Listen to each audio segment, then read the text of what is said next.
दोस्तों नमस्कार, एक बार फिर से स्वागत है आपका मैं इस नए वीडियो में। और आप देख रहे हैं आपका अपना चहेता है यूट्यूब चैनल जिसका नाम है गांव का चौराहा। दोस्तों आपको बताते चले कि यह चैनल आपके गांव से देहात से बिल्कुल गांव से चलाया जाता है। और इस नाते आपसे निवेदन है कि हमारे इस वीडियो को पूरा देखिएगा। साथ ही साथ में अगर आपका कोई सवाल हो तो ज़रूर आप हमें हमारे कमेंट बॉक्स में बताइएगा, या फिर बहुत जल्द हम आपको अपने व्हाट्सएप का भी जो लिंक है वो दे देंगे, उस पर आप अपने सवाल भेज सकते हैं। साथ साथ आपको बताते चले आज का जो हमारा टॉपिक है वो ये है कि आपने अगर पीएम किसान सम्मान निधि का लाभ लेने के लिए फॉर्म भरा हुआ है, रजिस्ट्रेशन किया हुआ है, और रजिस्ट्रेशन करने के बाद में जब अपना फॉर्म आप चेक करते हैं तो आपका फॉर्म जो है वो बार बार रिजेक्ट हो रहा है। जी हाँ दोस्तों, आप यहाँ पे देखते हैं कि आपका जो फॉर्म है वो बार बार रिजेक्ट किया जा रहा है। मतलब ये जो रिजेक्शन है वो क्यों आ रहा है, जैसे कि यहाँ पे आप देख पा रहे हैं रिजेक्टेड बाय स्टेट भी हो रहा है और रिजेक्टेड बाय सब डिस्ट्रिक्ट द्वारा भी किया जा रहा है, या फिर आप देखें कुछ इस प्रकार से रिजेक्ट किया जा रहा है। मतलब ये रिजेक्शन हो क्यों रहा है। अगर हम बात करें रिजेक्शन की तो पीएम किसान सम्मान निधि में क्या कारण है जिसके चलते ये रिजेक्ट हो रहे हैं, ये सारी बातें आपको बताएंगे कि आपका जो फॉर्म है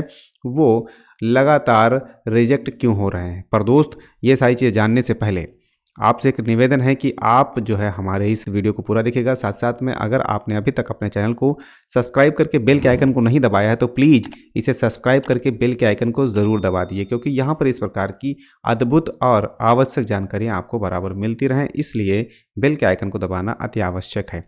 दोस्तों आपको बताते चलें, जब भी अपना आप फॉर्म भरते हैं तो बेशक आप अपनी वो सारी चीज़ें यहाँ पर सबमिट करते हैं जब अपना फॉर्म रजिस्टर करते हैं। रजिस्टर करने के लिए आपको बखूबी कंप्लीट चीज़ें मालूम होंगी।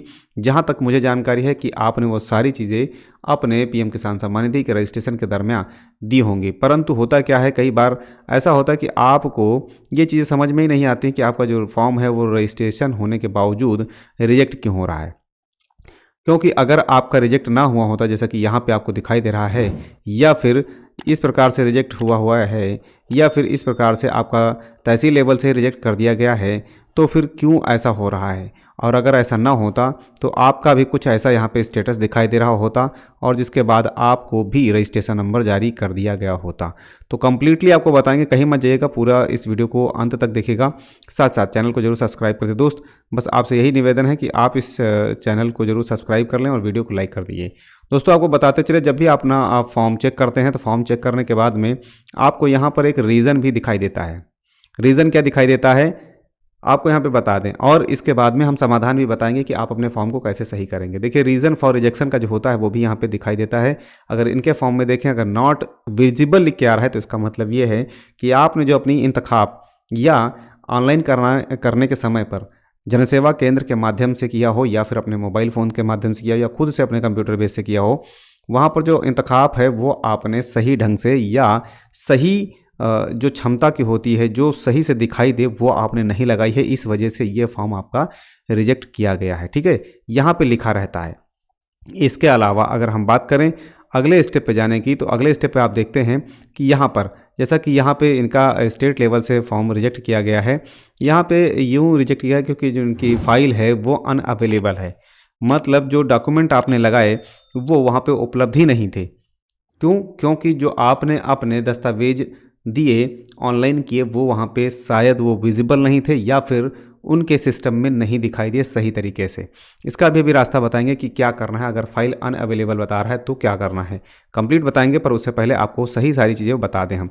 अब जैसे यहाँ पे इनका फॉर्म है, ये रिजेक्ट कर दिया गया है तहसील लेवल से, पर यहाँ पे डीएनडी लिख दिया गया है। वैसे डीएनडी का कोई फुल फॉर्म ऐसा नहीं है जो सटीक बैठता हो, पर हाँ डीएनडी का मतलब डू नॉट डिस्टर्ब होता है। हो सकता है किसी खुन्नस की वजह से हो, या फिर डॉक्यूमेंट नॉट जो है यहाँ पे डाउनलोडेड हो, या फिर ऐसा कुछ हो सकता है। मतलब आपके दस्तावेज को लेकर के ही यहाँ पे इशू आता है। वैसे ही जब भी रिजेक्शन होता है तो यहाँ पे दस्तावेज ही सबसे बड़ी इशू होते हैं, और दस्तावेज ना होने की वजह से ही जो आपके डॉक्यूमेंट होते हैं वो वेरीफाई ना होने की वजह से ही ये फॉर्म आपके जो है रिजेक्ट हो जाते हैं। अब बात आती है कि करना क्या होगा।